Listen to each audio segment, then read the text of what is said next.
Hammaga salom. Bugungi videoda Google account ochishni o'rganamiz. Bu bo'yicha YouTube'ga videolar juda ko'p, lekin hozirgi kunga kelib Google account ochish qiyinlashib ketyapti. Misol uchun, agar siz Google account ochmoqchi bo'lsangiz, verifikatsiya muammosi, ya'ni verifikatsiya problemasi, telefon raqam kirit degan joyga olib keladi. Keyin yana o'shani bosasiz, telefon raqam kiritish oynasiga menyusiga kirmaydi. Yana qaytadan urinib keling degan yozuvni chiqaradi. Mana shunaqa vaziyatga qanday qilib Google account ochishni o'rganamiz. Account ochish menyusiga kiramiz. Mana account ochish joyiga kirdik. Mana telefonimizda ko'rsatyapti. Hisob yaratish degan joyga bosamiz. Shaxsiy foydalanish uchun ismga ism, misol uchun Kirill yoki lotin harfiga farqi yo'q.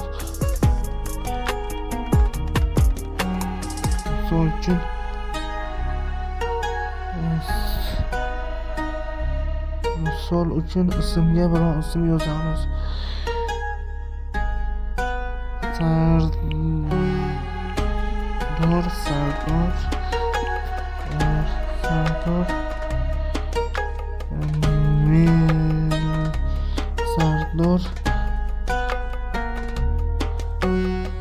Sardor Melikov degan ismni yozamiz.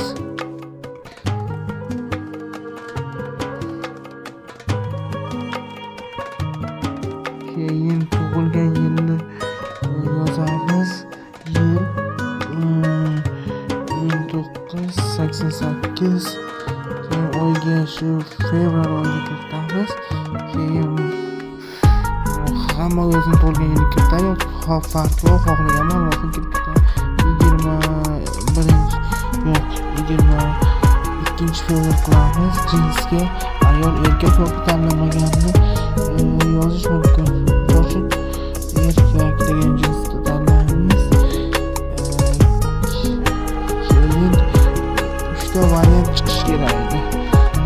Account ochish bo'yicha u chiqmadi. Uchun Sardor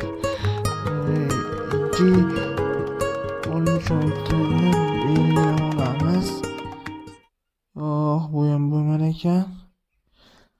Mana Melikov Sardor 19 bo'sh ekan.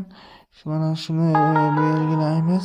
Keyin parol yozamiz. Parol katta mayda harfdan iborat, harf, raqamdan, belgidan iborat bo'lishi kerak, kamida 8 ta. Misol uchun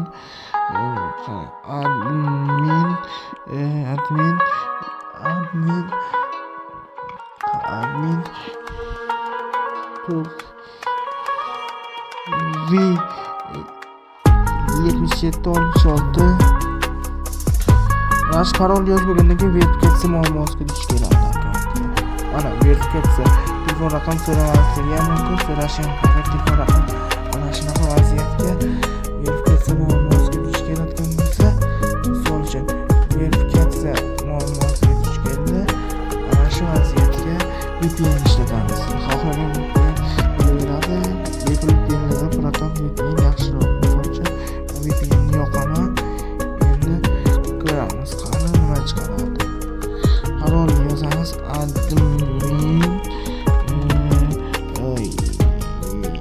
V7766 belgilaymiz.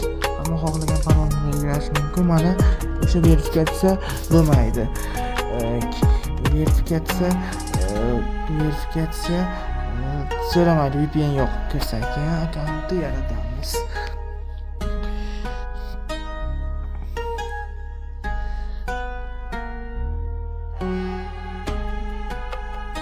Telefon raqam kiritish sababi hozir Google telefon raqamsiz ochilgan akkauntlarni parolini qaytadan so'rab ko'ryapti. Misol uchun bitta akkaunt ochasiz, bir hafta yoki qanchadir vaqtgacha ishlatasiz, bu akkaunt ishlamay qoladi, parolini so'raydi. Parol bilan akkauntni verifikatsiya qiling deydi. Siz verifikatsiya qilmasangiz, u akkauntlar bot hisoblanadi. Uni verifikatsiya so'ramaslik uchun telefon raqamini yoki boshqa bir emailni kiritib qo'yish kerak. Telefon nomerni kiritish uchun Google degan joyga kirish kerak. Google degan joyga kiramiz. Keyin mana bu akkaunt Google degan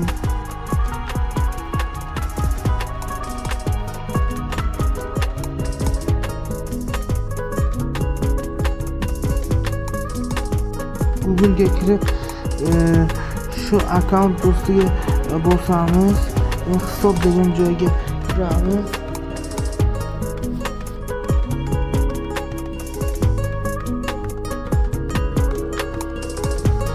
Keyin telefon raqamini kiritish joyi chiqadi. Mana shunga bosamiz.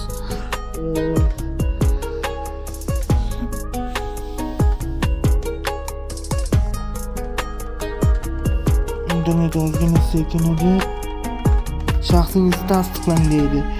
Yoki akkauntda parolni kiritishimiz kerak, yoki barmoq izidan foydalanishimiz kerak. Misol uchun parolni tanlayman men. O'sha akkauntda yoki parolini kiritib ko'ramiz.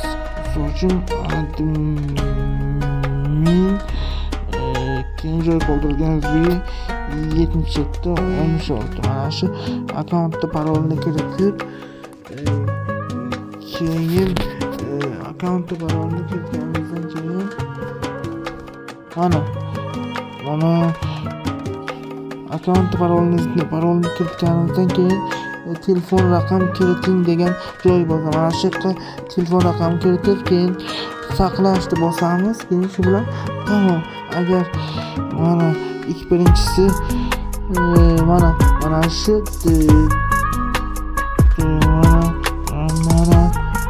mana shu narsa, mana shu telefon raqam kiritish menyusi. Mana ikkinchisi esa zaxiraviy email kiritishingiz mumkin degan. Avval biron emailingizni kiritib qo'ysangiz bo'ladi.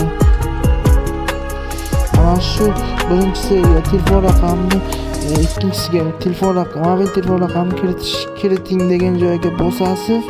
Keyin telefon raqamingizni kiritib saqlashni bosasiz. Shu bilan tamom, akkaunt ochildi.